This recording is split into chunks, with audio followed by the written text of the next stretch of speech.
Predict, pick, and prevail in your fantasy football leagues with Nick Giacobbe and Nick Cap. From breakouts to busts, superstars to sleepers, these are the guys that will help you achieve fantasy glory. This is the PrimeTime Fantasy Podcast. Welcome, everybody, to Season 4, Episode 11 of the PrimeTime Fantasy Football Podcast, where we give you our predictions, our picks, with the hopes that we help you prevail throughout the 2024 fantasy football season. I'm your host, Nick Giacobbe. Joining me is Nick Cap. We are dropping this, well, I should say this first. We're recording September 4th. It's a Wednesday at about 7:30 at night. I have my last fantasy football draft of the season within the next hour. We're dropping this episode Thursday, September 5th. It is the NFL season 2024 debut, inaugural game, whatever you want to say. Chiefs, Ravens tonight. A lot of fantasy players will be played in this game tonight.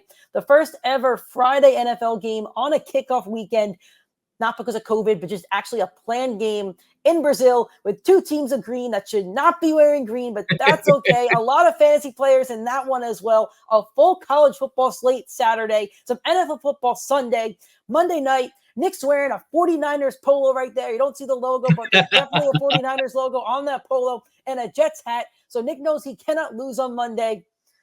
We're fired up. We're fired up. The NFL season is here. Me and Nick joke about it throughout the off season, but we're here, and it's going to go very quick, but that's okay. We're here.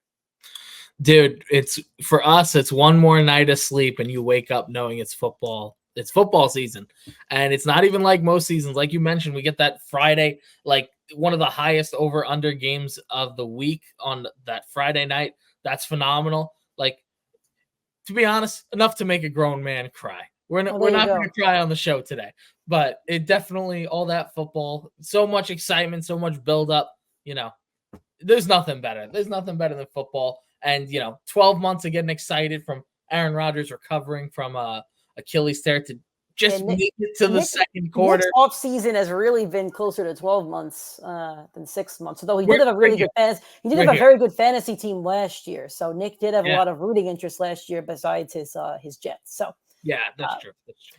But all right, a lot to talk about on this show. We're gonna give you guys 2 shows a week. We haven't decided. It's going to be Thursday or Friday. This show will drop. It's going to be our all boom and all bust teams. We're going to give you, I'll talk about it in a second, but basically the teams of players that we think could boom or bust, kind of like a start 'em, sit 'em kind of thing, but it's our little shtick, one of our favorite segments that we do. So we'll have our all boom, all bust teams on that Thursday or Friday show. Haven't exactly decided which day that show is going to drop, but it might depend on our schedules, might depend on injuries throughout the season, and maybe we want to wait a day to record to give you the most accurate information possible. So, but you will get that second episode later on in the week. If this is your first time listening to us, thank you so much. You can find us on all social media platforms at Primetime FF Pod or Primetime Fantasy Football Podcast, depending on the platform. We're available on all audio streaming platforms as well, and YouTube if you want to watch and listen to us. Speaking of YouTube, our third show week is a live show every Sunday, 8:30 a.m. Eastern Time. That includes this Sunday for Week 1 to help you set your fantasy football lineups. It's Week 1. You will play your starters, but if you have any questions, join us 8:30 a.m. Eastern Time on YouTube, Facebook, and Twitter/X. I will say this. We do highly encourage YouTube or Facebook, as your comments will actually pop up on our screen and we could show them. On X, we're not 100% sure. That is not an us problem. That is a StreamYard problem, which is the platform that we use to record. So hopefully we see you guys 8:30 a.m. Eastern Time, Sunday morning for NFL Week 1. So, Nick, I'll let you flash the banners throughout the show. We're going to start off with our all boom team. Here's how it kind of works. It's like a real fantasy football lineup in a standard league. So we have a quarterback, a running back, a receiver. I could have just said 2 running backs, 2 receivers, a tight end, and a flex. So a total of that is, I don't know math. Nick knows math. That's 7 players for each. Me and Nick do make sure we have different players by sending our teams to an anonymous source. So you will get 14 different players every week that we think are going to boom. And we have reasons as to why they're going to boom. So, Nick, I'll let you go first, as I normally do. Who is going to be your quarterback boom for Week 1? Well, we referenced this game once already. I'm going to reference it again. I'm going with Jordan Love. Last year's QB5 on the year, and it was the tale of two seasons. Week 1 through 10, QB13, week 11 through 18, QB2 on the year, or on that portion of the season. The offense, we know it's absolutely loaded for very good to great young pass catchers and explosive downfield receivers. Josh Jacobs, one of the greatest safety blankets that you can get in the NFL at this point. Young superstar running back you give the bag to, the absolute bag to take over that backfield. And they're going up against the Birds in like I mentioned, one of the highest over-under games of the week. And on top of that, the Birds last year, not only did they allow the most fantasy points to quarterbacks, they're starting 2 rookie cornerbacks and their defensive coordinator, Vic Fangio, first time there. All I'm saying is I think he's a great DC, but 2 rookie cornerbacks going up against this group of young, talented guys, it's not going to pan out in week 1. So I'm going to expect Jordan Love to pick up right where he left off last year at the end of the season, and I think he's going to absolutely dominate for week 1 for fantasy.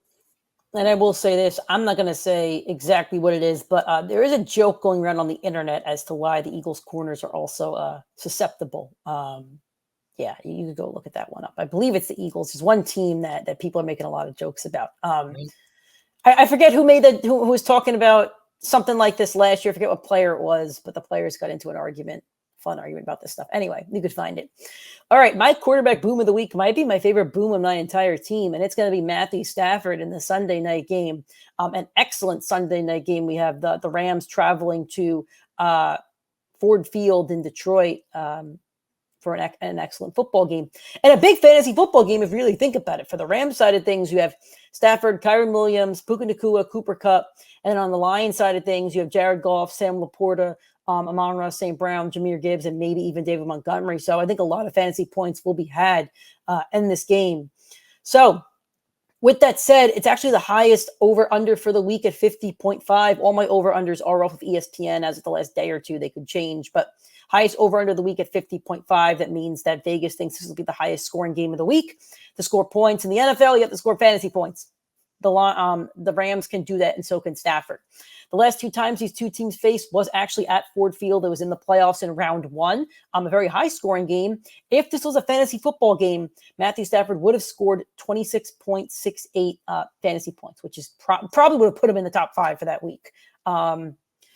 On top of that, last year, because we only have last year to really go off of, and free agent signings and stuff, the Lions allowed the 6th most passing yards per game at 247 per game. The Lions also allowed the 6th most fantasy points to quarterbacks in 2023 at 19.4. On top of all those things, it is a Matthew Stafford revenge game. I think it's only the 2nd or maybe even 3rd time that he's faced the Rams since that blockbuster trade. It's really flipped both franchises for the better. So I see all great things for Stafford and that entire offense. And I'll be honest with you, Nick, I drafted Joe Burrow in our league. I really like the value that I got Burrow at and the chain reaction that it did set off. I have Stafford in my starting lineup right now because he's on my boom team, and I think Stafford might score more points. So right now I do have Stafford as my starter over Joe Burrow. I love the take. And like Nick mentioned, we send it to our anonymous source, the anonymous source, we'll call him. And Matt Stafford was also my guy. I think Nick's spot on, and I'm going to help transition it here to the running back position because this is the highest over-under game, which is why I think David Montgomery is in the perfect position to be. Man, do I need to slot him into my lineup? Let's hear this take before I slot him in. So he has the highest over-under game of the week, as Nick already mentioned, and we forget just how good he was last year. He was a 1,000-yard rusher, had 13 touchdowns, and last season, when he went up against the Rams in the playoffs, you want to know who he had to see, who he doesn't? Aaron Donald, who's no longer in the middle of that defensive line. It's a big open gap with some rookie DTs. So am I saying David Montgomery is going to go explode on them? No. But am I saying that it's a much better situation and he already went off the few times that he has played them? Absolutely. On top of that, Jahmyr Gibbs, who obviously is poised for a great game and a great season and says he's 98 to 100%. Well, that 98% is because he was dealing with hamstring injuries. And the Lions with Super Bowl aspirations, I know Dan Man Campbell is going to do everything he can to win this game. Montgomery can win this game on the inside. I don't expect that Jahmyr Gibbs is going to take that step up in the goal line work in week 1, coming off the injury that he's been dealing with for the past few weeks, hamstrings, which always linger throughout the year. Last year, in the last 8 weeks of the season, Jahmyr Gibbs, the hype about him was his usage in the red zone kept going up significantly. He had a 64% snap share in the red zone for Gibbs.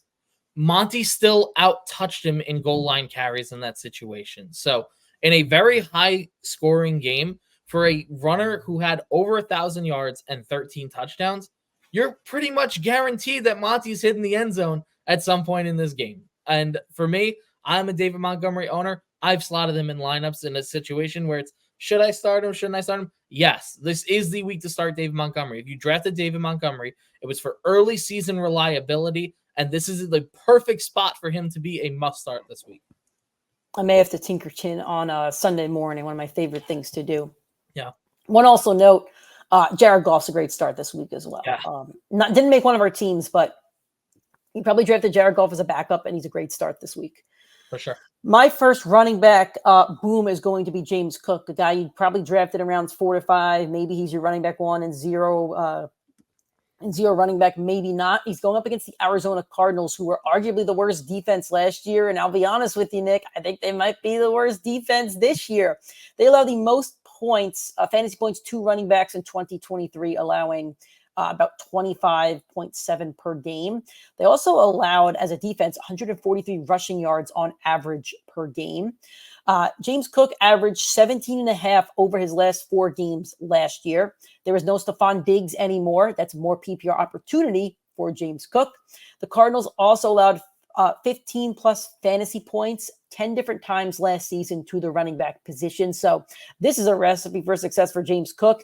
Josh Allen should also have a monster game, especially on the ground. But I think James Cook could really be the heartbeat of this game. And what probably could be a higher scoring game. The Bills lost a lot of defensive pieces. I didn't look at the over-under for this one, but I think it could end up being a higher scoring game over there. Who is your second running back boom of the week? I'm going with Najee Harris. And I know people don't love Najee because first round running back a couple years ago didn't really deliver on ADP. But where you got him this year and where you're playing him as a maybe flex, maybe RB2 is perfect. And I think he's clearly going to destroy this ADP this year. On top, this is the situation for him. He's got Arthur Smith, someone that knows how to run the ball, great running schemes. Had Derrick Henry for years in Tennessee with explosive seasons. Then last year, I know, he didn't use Bijan Robinson right. We let Cordarrelle Patterson in there. And yes, Cordarrelle Patterson is on the Steelers and going to have some touches. But that does not matter for this backfield. Jaylen Warren's already suffering from a hamstring injury. And you have Najee Harris, who's easily going to get somewhere between 15 and 20 carries in this game. And on top of that, the best thing Najee Harris has going for him this season is he's got Mr. Unlimited checkdowns. No one targeted the running back position more on a per-game basis than Russell Wilson last year. Javonte and Jaleel McLaughlin combined for 94 targets with Russell Wilson at quarterback. I'm not saying that that's all going to Najee Harris, but if he gets a 60% snap share, he's getting 4 to 5, maybe 6 targets this week. And that amount of catches plus that workload, if he finds the end zone, that's a 20-point week for this running back with a safe floor of 10 to 12 points. I think Najee in this matchup where Arthur Smith knows this team, he knows this personnel, knows how to run the ball. Obviously, this was his last coaching place. I think he's clearly going to be locked in and used heavily with Jaylen Warren maybe being sidelined, but definitely being hindered by the hamstring. All right. I have one of my Seahawks, Kenneth Walker, who's going up against those big, bad Denver Broncos who are not really big and not really bad. Last year, the Broncos allowed the second most points to running backs at 24.7. The defense also allowed 137 rushing yards a game. That was the third most in the league. There's a new head coach for the Seahawks, and Mike McDonald, coming from the Ravens coaching tree from John Harbaugh, who was one of the most efficient and volume rushing teams in the league. I really don't see that changing with the Seahawks, even though there are 3 spectacular receivers. Gino's been very, very efficient, but I think McDonald really wants to play defense and run the football, and Kenneth Walker is the perfect guy to do that. On top of that, the Broncos lost a couple guys. I think they lost both safeties, lost a couple other guys on defense. So a defense that was already kind of depleted last year and was one of the worst in the league has only gotten worse. So I think the Broncos are one of the only teams that probably will be vying for a top 5 pick next year. So I think this could be a Kenneth Walker show for the Seahawks. And again, a guy you probably drafted around 4 or 5. I think this could be one of his bigger weeks. Receivers. I struggled with receivers, Nick. Let's see what you got, though. Who's your first one? I had the opposite problem. I had too many receivers and had to limit it down because, and part of it is, when you go this many months of the off season and everybody's a superstar and everybody's going to explode and 26 to 27 teams think they can compete for a Super Bowl this year, like everybody's inflated. But these are the three guys that after I dug and did my research, these are the guys I was most confident with. Number one, I'm going with T. Higgins. With or without Jamar Chase, I think he's going to have a dominant year. But if Chase is not playing, he clearly has a higher ceiling. We know that already. I don't need to put that in terms. On top of that, they're going into one of the easiest matchups that they're going to have this year against the New England Patriots. Patriots had so many people leave the team. Christian Gonzalez, the only notable younger defensive player in that secondary. So is that someone to be scared of? Probably not. And it does look like Chase is trending towards playing, which means he's going to be shadowed by Gonzalez. And for people that are doubting T. Higgins, Joe Burrow had 2 healthy seasons where he played with T. Higgins. T. Higgins in both of those years. Wide receiver 13, wide receiver 14. Higgins is playing for a massive contract. So is Jamar Chase. And I've been down on Burrow. I think Burrow's one of the boys. I think he's going to stat pad his 2 guys that he wants to get paid to stay with the team. I'm expecting a massive game from him in week 1 in one of the biggest spreads of the week. They're a 9-point favorite against New England. Their expected output is about 27 points. That's 3 touchdowns. Do I think it's going to go to Zach Moss and Chase Brown? Maybe, but I think T. Higgins is such a threat. I could see the 5 for 100 yards and a touchdown making up a massive week and putting him right at about the top 10 this week. I have a guy in Chris Godwin who's probably going in around 6th or 7th rounds of drafts last year. He was kind of lapped by Mike Evans, but Mike Evans' touchdown number last year, I think, was 13. There has to be regression in there. He's another year older. I have nothing against Mike Evans. I might take him in the next hour in my draft, but there is going to be a slight regression for Mike Evans. That could be an uptick in Chris Godwin, not just this week, but the rest of the year, including with Dave Cannellis gone, who was a mastermind behind Baker Mayfield and this offense.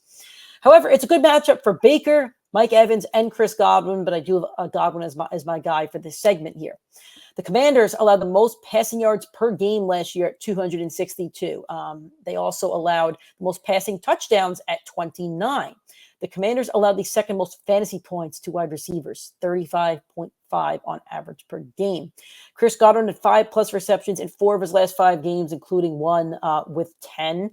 So he did start to build some chemistry with Baker Mayfield towards the end of the season. I think there's a lot going right for him. I think Evans obviously is slotted into your lineup. Godwin might be a flex play, as you'll debate on, but this is my case for Godwin, as I think that the Bucs will score a lot of points on a Commanders defense that is not really improved. The offense is going to be the stronger side of the Commanders this year. And this could be a game that does host a lot of points and a lot of fantasy points. All right, wide receiver 2, who do you got?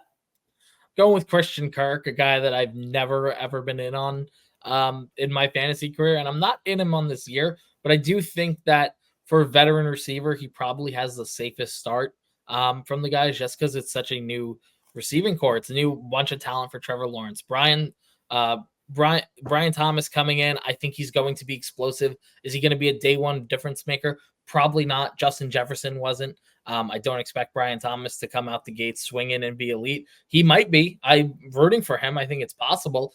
Then you bring in Gabe Davis, who, yes, they gave a lot of money to. I don't see that as a viable threat for a large target share. And Christian Kirk is pretty much the best receiver on this receiving core. Maybe Engram, you could argue, is better. But I think between the two of them, they're going to consume the most amount of targets. On top of that, they're playing against the Dolphins, below average against wide receivers. And Christian Kirk, I know that Calvin Ridley was the one last year, but Calvin Ridley's gone. He's opening up 100 targets, over 1,000 yards, and 8 touchdowns. And that sounds like a very good stat line. You thought that Calvin Ridley underdelivered. Well, 2 years ago, let's take a look at Christian Kirk's stats compared to that. And we thought Christian Kirk was a great value then. 2 years ago, he's at 133 targets, 1,100 yards, and 8 touchdowns. He actually outscored Calvin Ridley's last season. So I think that very early on, he's got that comfort and that trust with Trevor Lawrence. They have the chemistry in a game against a weaker secondary. I think that he's in a much better position to go get those 7, 8, 9 targets. Again, has some high upside to find the end zone and a big over-under game. I think it's one of the more safe plays and with a higher ceiling for week 1 from a guy you probably took in the 6th or 7th round. I have Malik Neighbors. It will probably be the game that is shown the least on our Red Zone channel on Sunday, the Vikings and the Giants. And although I don't love it, it's fine because the Vikings have allowed the 6th most fantasy points to wide receivers last year. They also allowed 17 touchdowns to receivers last year. Daniel Jones is also very successful against the Vikings. I don't think he played the Vikings last year, but the last time he played the Vikings, I believe, was 2 years ago, where he did secure that bag in that playoff game. Yeah. And the Vikings defense hasn't gotten much better since that game. They've actually probably gotten worse. The Vikings don't have a strong defense. I believe they're also wearing special uniforms. I think they're wearing their 100th anniversary uniforms or something like that. So with a couple things going for him, if you drafted Malik Neighbors early on in your drafts, his ADP was very high for a rookie, in my opinion. I think it was like 25 or 30 or something like that. I think you could flex him this week. I think you could trust the rookie this week. I think him and Marvin Harrison are really the only 2 rookies you could actually set in your lineup and trust in a 10 or 12-man league. If you're in a 14 or 16, you may have to slot in a Brian Thomas or something like that. But I think these are two guys you can trust this week. Let's go to the tight end. Who's your tight end? I'm going with Taysom Hill. I want to have a little bit of Nick fun. Nick loves Taysom Hill. Nick is a Taysom Hill truther and has always been a Taysom Hill truther. And he's the only one that skirted around the Taysom Hill nonsense 2 years ago, played him in the tight end slot in our league, and got the quarterback points. That was ridiculous. Well, hold on. Let's be fair. I drafted Taysom Hill. I knew he could potentially be the starting quarterback if an injury happened, and I played the cards right. He did. But now he is a tight end, but he's really a running back. And they're letting us like cheat the system and put him in. He's Cordell Patterson, but he's played it as tight end. Yeah, exactly. It's phenomenal. And listen, there is no tight end later in drafts that you could take with a higher week-to-week upside.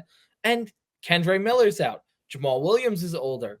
It's just aging Alvin Kamara, which means that there's going to be some opportunity for Taysom Hill this year, and especially week 1, where your young running back in Kendre Miller is on the PUP list. He's going to be out for 4 weeks. Nick, how many carries do you think that Taysom Hill got last year?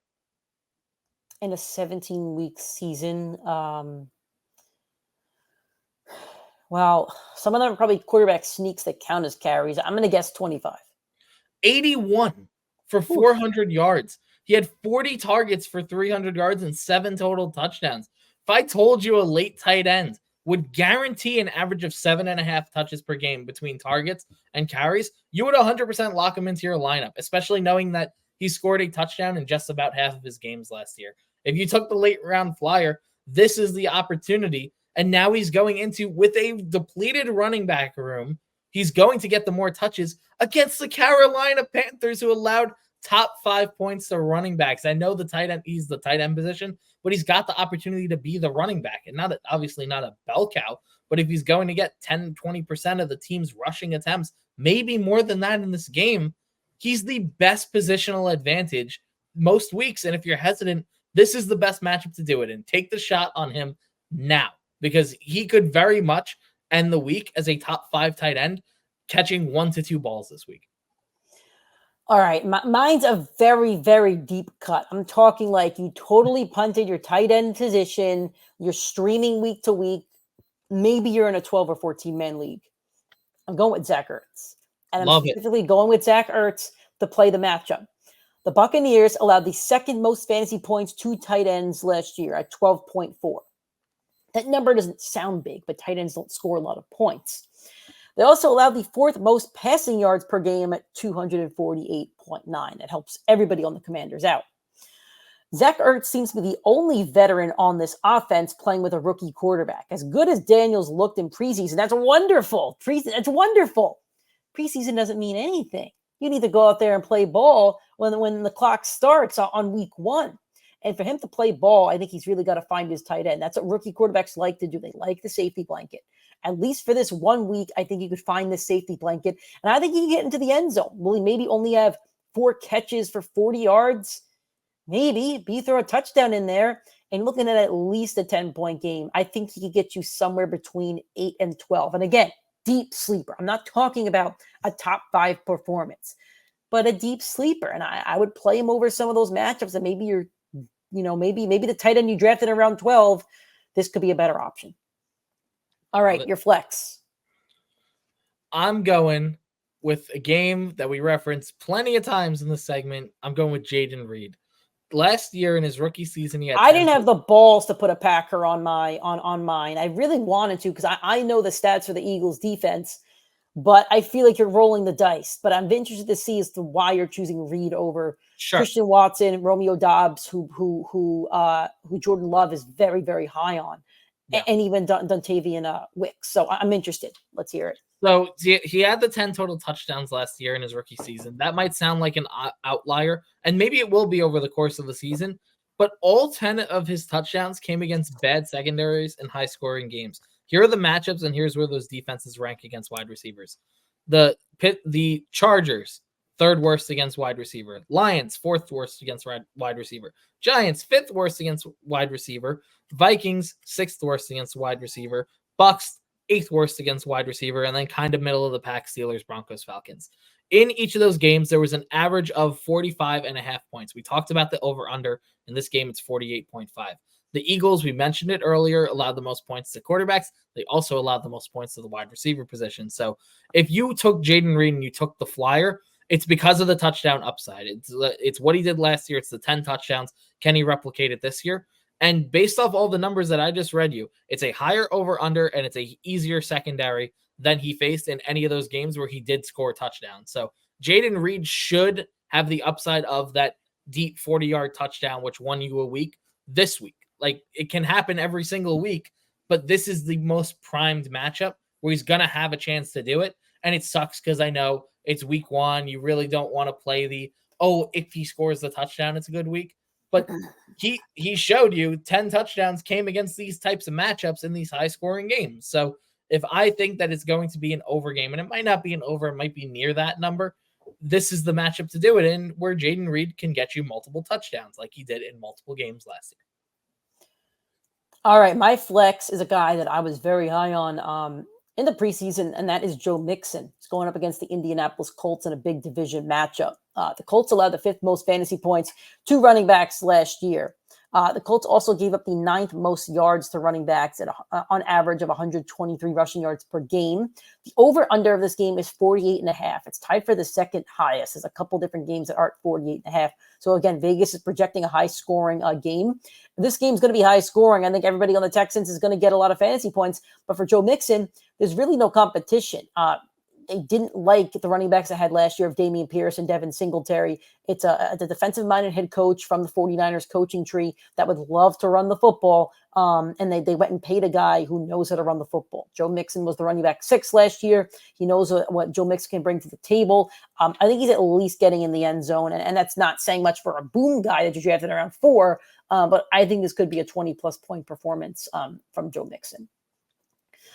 All right, we're going to kick it to our all bust team. Again, same system, quarterback to flex, but this time we're just telling you what players are going to bust. All right, who do you got as your quarterback? I'm going with Deshaun Watson. I know he's kind of a cop-out to an extent. Yeah, I'll be honest, Nick. I got to hold you accountable as my co-host. I'm not sure I don't know who's playing Deshaun Watson. So he's one of the fringe quarterback starters. Like so depending on the platform, he was drafted anywhere from as high as 13 to like as low as 21. So where would you rank him? Well, I do not think that he deserves a ranking that high. I don't think he deserves a roster spot right now in 12-man leagues. Well, he's being started in about 40% of leagues this week. So then there's 40% of people out there that don't know how to play fantasy football. I'm proud we should be watching our show. So I'm just gonna give you some quick stats because I don't need to go overly into it. But he looked absolutely terrible last year. He had 185 passing yards per game, 61.4 completion percentage, 7-4 touchdown interception ratio. And the biggest thing that stood out to me over this time was he was on pace to be sacked 50 times last year. That would have been the 3rd worst in the league. And he's going up against the Dallas Cowboys front 7, which is horrendous. And no, sacks do not count for fantasy football. But when you're going to be forced to pass the ball more, and he's dealing with a shoulder injury, which is going to limit his ability to throw that pinpoint accuracy pass. And he is not a pinpoint accuracy quarterback to guys like Trayvon Diggs, who force turnovers. And I think Deron Bland's out for a few games, but this is a secondary that relies on forcing turnovers on inaccurate quarterback play. This is a horrible matchup for Deshaun Watson, maybe one of his worst for the year. And the Dallas Cowboys were top 10, at least allowed points per game to the quarterbacks last year. So it's messing out for a really bad recipe for success. I know there's still some people that think Deshaun's going to return to form. I don't think it's going to happen. I'm a Watson guy, and I'm out on him forever. I'm done with him. I think he's cooked. I think that you're cooked. Totally fair to say. I think it's totally fair to say. And even if you are all in on him, you have to recognize this is probably the worst matchup he's going to see outside of his division this year. And you probably drafted 2 guys and should start whatever guy you drafted over him. So, all right, my quarterback bust is Brock Purdy, because I love busting those 49ers going against that New York Jets defense that allowed the least amount of fantasy points to the quarterback position last year. They're good everywhere. A good front seven, a good strong front seven. I think Hassan Reddick is playing, which will only make that front seven even better. And also a secondary led by kind of sort of overrated Sauce Gardner, who can't keep his hands off an offensive player, but it's fine. It's fine. He does what he does. They have an awesome secondary. They just paid their slot corner, who's probably the best slot corner in the league. The Jets defense is going to wreak havoc on offenses throughout the year, and it'll be an easy bust quarterback candidate every single week on this show. With that said, quarterbacks at home. So the Jets are on the road, right? So quarterbacks at home against the Jets defense last year only scored 14.5 points on average. That's the 4th fewest in the league. On top of that, Super Bowl hangover. Yeah, we got a hangover for the 49ers who lost that Super Bowl. I think they're going to start slow. I think the Aaron Rodgers New York Jets might escape with a win on Monday. And even if they don't, this will probably be the Christian McCaffrey show, not the Brock Purdy show. That is my quarterback bust of the week. Running back. Who do you got? So I'm going with a whole group of running backs, and Nick might I'm going to be honest. Nick might flame me for the first few picks. It's just because I was so high on running back this week. I'm going with all of the Cowboys running backs, whether it's Rico Dowdle, Ezekiel Elliott. No one's starting Dalvin Cook or Deuce Vaughn, but if you believe in Dowdle or Zeke, this is not the week to do it. If you went 0 running back, there's definitely more concrete guys for week 1. Your Javantes, your Zamir Whites, your Jerome Ford, your Chuba Hubbard. But week 1, you're not going to win because you play one of these guys. You might not lose it, but you can lose your fantasy season as early as week 1 for making a poor decision like this. And until we know which one of them is the clear starter, even though it's trending towards Dowdle, you cannot comfortably start them. You need to see that 60% snap share. You need to see that elite usage.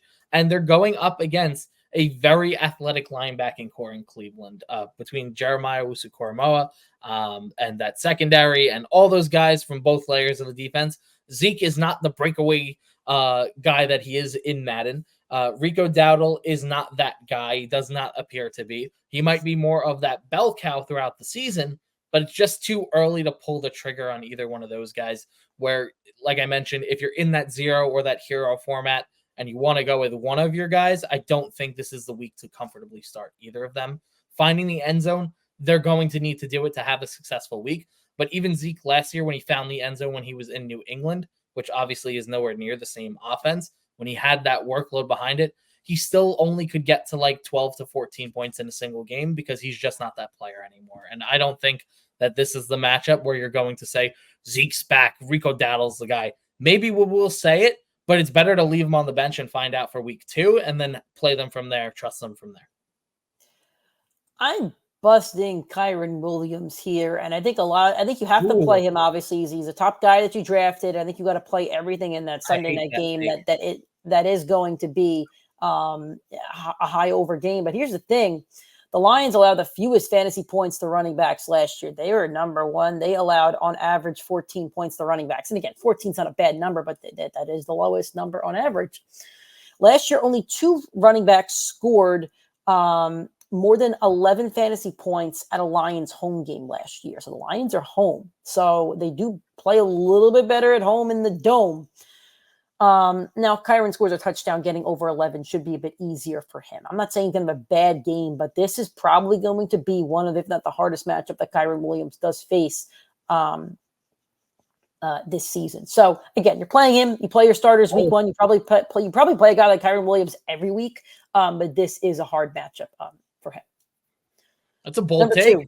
I like it. I don't Yeah. like it, but I like the boldness. And it transitions to me saying Devin Singletary is a horrible start. But again, I if you're going for that zero or hero running back, Devin Singletary is a guy that's probably on your lineup, or I would say you're probably drafting Devin Singletary if you needed a reliable RB3 or RB2. First off, I think he's a horrible football player. Second off, I think it's a horrible offensive line. Barkley is clearly a better running back. Use either of your eyes or any metric you want to use.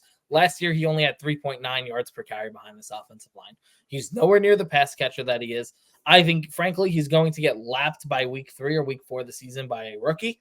But I'm still do not trust him. And if you do trust him, maybe there's games like the Commanders where you're more reliable on him. The Vikings, as bad as Nick talked about their secondary, they were top 10 against running backs in points per game. So Devin Singletary, inefficient runner behind one of the worst offensive lines in football against a top 10 defense against running backs. It is like the worst recipe for fantasy failure. And Devin Singletary, go ahead, prove me wrong. I've talked horribly about a lot of fantasy football or real football players for fantasy. Devin Singletary, you are on the list this year of guys I will shit on every single week. Does not matter. But I definitely will not start you in this matchup. There might be better ones out there, but this is definitely not it. I mentioned a guy who was really, really high on this this offseason, especially due to his ADP, and that's Brian Robinson. And I think there's a lot of points to be scored in this game, but maybe not from Brian Robinson. The Bucs allowed the third fewest points to running backs last season. The number on that is 15.6. Again, not a bad number at all, but it's the third fewest. On top of that, there's a lot of moving pieces going on with the Commanders' offense, especially with the backfield. Austin Eckler's there. They signed Zach Ertz. Obviously, Terry's still there. They just traded Jahan Dotson, rookie quarterback. I don't know how this game is exactly going to pan out, but I know the Bucs have had a good front seven for the last few years, and that just hasn't changed. So if the front seven is plugged up, it could really be the Jaden Daniels show. And if so, Brian, this just is not the week for Brian Robinson, although I think he's going to have a lot of weeks into the season that he will play very, very well. All right, receivers, who's your first one? Nick talked about Brock. I'm going to talk about Brandon Ayuk. I didn't want to put 2 Niners, but yeah, he was on my short list. Nick and I debate about Brandon Ayuk a little too much. I think he's very talented. I think he's a top 10 receiver in football. But this is like the worst matchup you can have. Nick talked about the numbers for the quarterback. Let's talk about it for the wide receiver. Last year, the Jets were the best team against the wide receiver position, and not thinly, by 4.5 points per game to the receiver position. Ayuk is a deep ball guy. He's the furthest depth of target in the entire league last year, and he's likely going to get shadowed by the best never holds cornerback in football. Never holds. Never seen a pass interference once. It's a little hot in here. It's a little hot in my room. I mean, this is just like this shirt. I don't know. It's like itchy. Might be. So the Jets front seven, we don't need to talk about it too much, but they are one of the best in football. To me, it's the best defense in football. Take the hat. It is. No, I mean, I say it as an unbiased source. The Niners might be the second. Well, I don't know, but then the Niners have another good defense. I don't know what the over-unders in this game. It could be a low-scoring game. Yeah, and the Jets front seven, it's phenomenal at every layer. The defensive line is loaded, whether you have Hassan Reddick or not. They have 2 all-pro linebackers. They have 3 phenomenal cornerbacks. The weakness is safety, but I think this front seven is going to stop them from even having to test the safety in this game, which is what Brandon Ayuk is special at.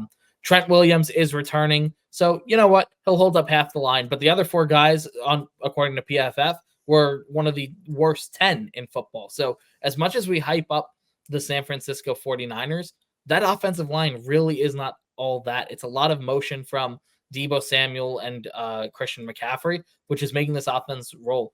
And that's what worked against the Jets last year. I mean, I'm clearly a Jets fan. I watched it, and we've watched the Dolphins absolutely torch us last year on a very similar scheme. The formula to beat the Jets with them was tight end, running back, receiver, and motion. And those 3 guys for the 49ers are phenomenal. It's George Kittle, it's Christian McCaffrey, it's Deebo Samuel. I do not think any of these 3 guys are having the monster game. Maybe McCaffrey because his floor is just so safe. But they're more likely to have the explosive game-winning touchdown week than Brandon Ayuk in this matchup. Tyreek Hill, I would say, Nick might hate this opinion, but I think that Brandon Ayuk as a vertical threat and route runner is very you're similar not going to to say Tyreek this. Hill. Well, I was going to say better than Tyreek Hill. I was No. about to. I think in terms of put his you on skill the set, rotisserie burner. Tyreek is clearly better as you could debate deep ball threat, but he's clearly got the faster player. He's the in motion guy. He's the yak guy. He is a king of that on Ayuk. Everything else across the board to me is equal. They're great vertical threats. They're great route runners. And last year against the Jets, Tyreek Hill, who was I think wide receiver 2 last year with over 20 points per game, averaged 12.7 points per game against the Jets. So Brandon Ayuk, a guy you took in the second or third round, who I'm saying is not as good as Tyreek Hill, should have less than 12.7 points per game. After all this offseason stuff, not practicing, being in and out of the facility, it's really not a good formula on top of the Super Bowl hangover. It's set, and you'd hate to bench him because There's a lot of hangover with that team already. Trent, Ayuk, yeah. There's already a lot of. All right.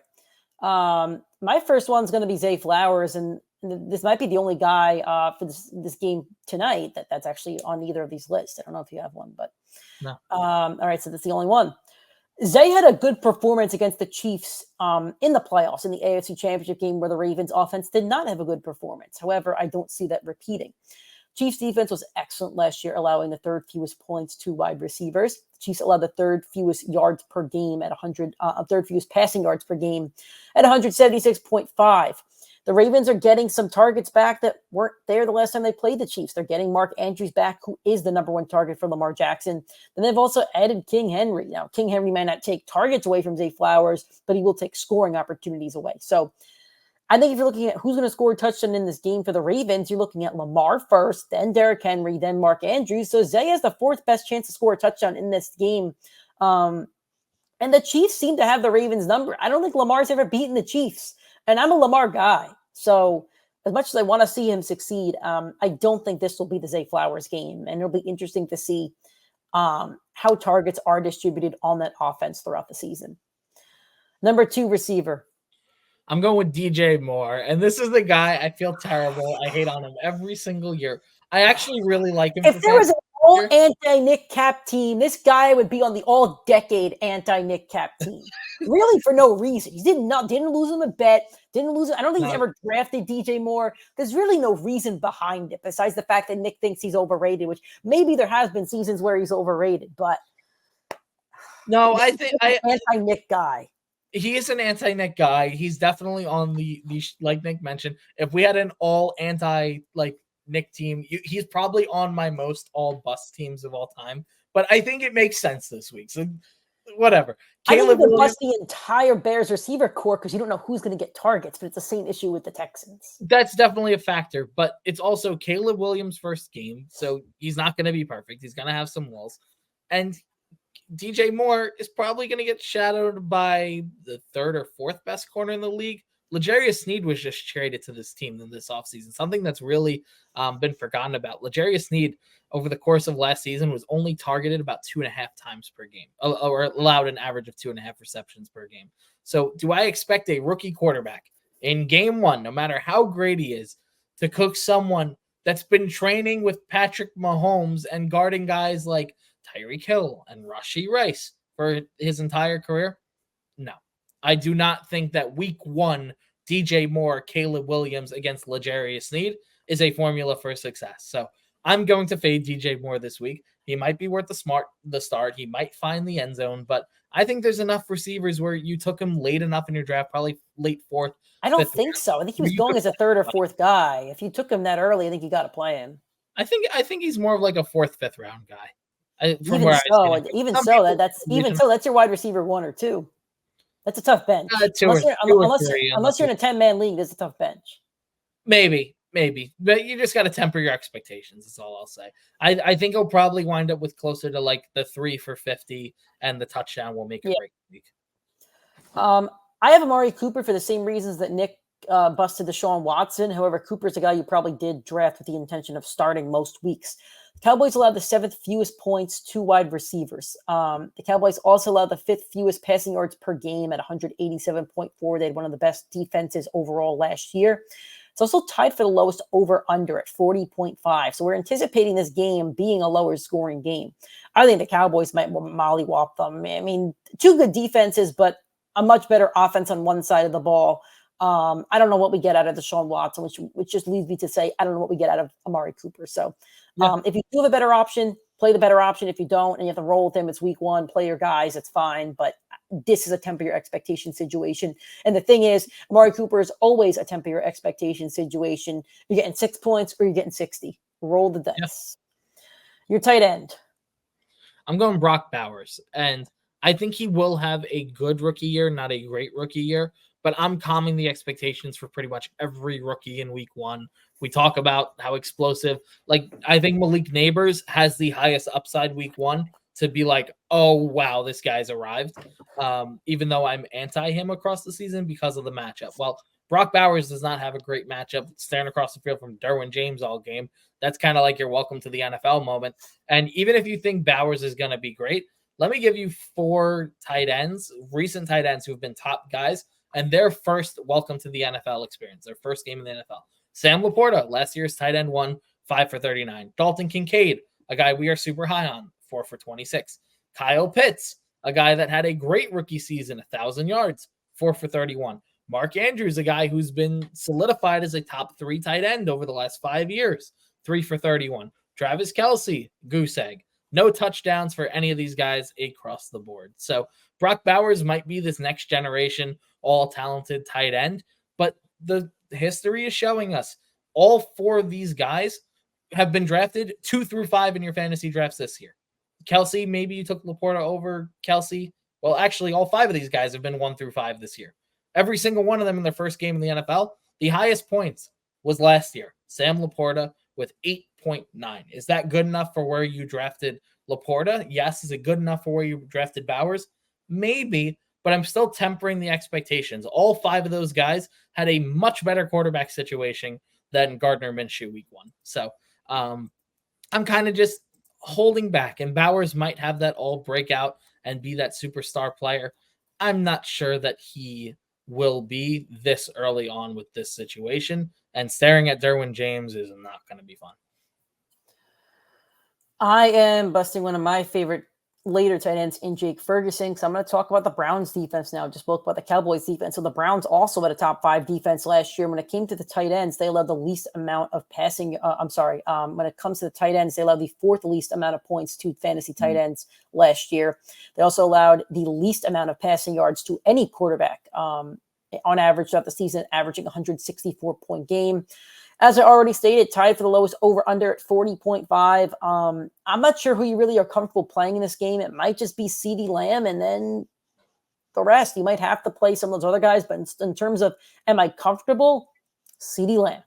That's it. Your flex. Who do you got to round out the all-bust team? I'm going with George Pickens. And I know, 1,000 I wanted to pick Pickens, so I will say me and Nick are all in on this one. 1,000-yard receiver last year, 5 touchdowns, improved quarterback play. Have I heard this before? I heard it 2 years ago when he went to the Denver Broncos, and then I heard it last year when we got Sean Payton as head coach. Cortland Sutton, Jerry Jeudy let us down for 2 seasons, 2 different offensive coaches. Do not set the false expectations that a talented receiver will be a stud with Russell Wilson. On top of that, I love Arthur Smith for Najee Harris. I hate it for wide receivers. I think Cordarrelle Patterson will out-target George Pickens at least 5 or 6 times this season. It's going to happen. Just like it happened with Drake London and Kyle Pitts, superstar receivers, new offensive coach. It all failed under Arthur Smith. It all failed with Russell Wilson. It's not a great situation. Now you have the Steelers' offensive line, who's been bad for 5 years, going up against Matt Judon, who just got traded to the Atlanta Falcons. In the secondary, you have Justin Simmons and A.J. Terrell. That's horrible for Russell Wilson, especially considering Justin Simmons has been practicing against Russell Wilson for 2 straight seasons in Denver. And then you have the Falcons, who know the Steelers' offense because it was Arthur Smith's offense. This is one of the worst situations. On top of that, you're looking at Arthur Smith, who runs a ton of 12 personnel, a lot of 2 tight end sets. He ran at the highest rate in the league last year, and that is absolutely horrible for one matchup, wide receiver 1, cornerback 1, because your wide receiver 1 typically gets shadowed by one of the top safeties because that's the thing that will burn you in this matchup. And who is that? We mentioned their names already. A.J. Terrell and Justin Simmons. Can George Pickens break free and get that deep touchdown? Maybe, but a bottom 5 offensive line is now going to need to hold up against Matt Judon, who's a top 10 pass rusher in the league. So it is a recipe for failure for Russell Wilson this week, and for George Pickens, obviously. It's a recipe for failure for Najee Harris, as we have our first disagreement of the season. You just told me how good the Falcons defense is, and now you're telling me Najee Harris is going to be a boom. Let's look at this Falcons defense. That is actually much improved now with Judon and Justin Simmons. Last year, the Falcons allowed the 4th least amount of points to running backs. There was competition there with both Jaylen Warren and competition there with Cordell Patterson, the Joker over there with Arthur Smith. This should be a low-scoring game, at least for the Steelers. We haven't seen any gelling from the quarterback, so I'm not sure how this offense is going to roll, if at all. The Steelers scored the 5th least amount of points overall within the league. They're bottom 5 in touchdowns as well. This is a bad situation for any Steeler offense, and I think the Falcons might kind of roll them a little bit. So Najee, I think, is the player I'm most worried about. Pickens will get force-fed by Russell Wilson. Russell Wilson can stat pad a little bit. I'm more worried about Najee Harris than the rest of them, honestly. And if he doesn't get in the end zone, I think I see a 5-point performance. Jaylen Warren's the pass catcher. Jaylen Warren's the pass catcher, not Najee Harris. I know he's coming off a hamstring, but you know what? Cordell Patterson can catch some passes too. So when I texted our anonymous source, I was sure that you had Najee Harris on your bust list. So when you told me your boom, like, oh man, we got our first debate. So that's great. Oh man. All right. Well, Sunday. Yep. Well, hopefully you guys enjoyed that. Hopefully that does help set your lineups a little bit. And if it didn't help at all, since we can't talk about every single player on a Boomer Bust, join us Sunday morning, 8:30 a.m. Eastern time, YouTube, Facebook, or Twitter/X. Bring all of your fantasy football questions to us, 8:30 a.m. Eastern time. We're on before NFL Network, before ESPN. If you still want to watch those guys, that's cool. I'll be watching them too. But come watch us first and come join in on the fun and the conversation. We can't wait to talk to you then. If you enjoyed the show and you're watching on YouTube, make sure you drop a like, make sure you're subscribed to the channel, make sure you have that bell icon so you do get notifications every time we go live and post a new video. If you're listening on an audio streaming platform, thank you so much. Make sure you're subscribed on your preferred platform. Give us a 5-star review and a 5-star review, and I guess, whatever, if you're listening on Apple Podcasts or Spotify. Make sure you're following us on Instagram and Twitter. Instagram is Primetime Fantasy Football Podcast. Twitter is Primetime FF Pod. Thank you all for listening. Enjoy the first 2 nights of the NFL season, and we'll talk to you guys on Sunday.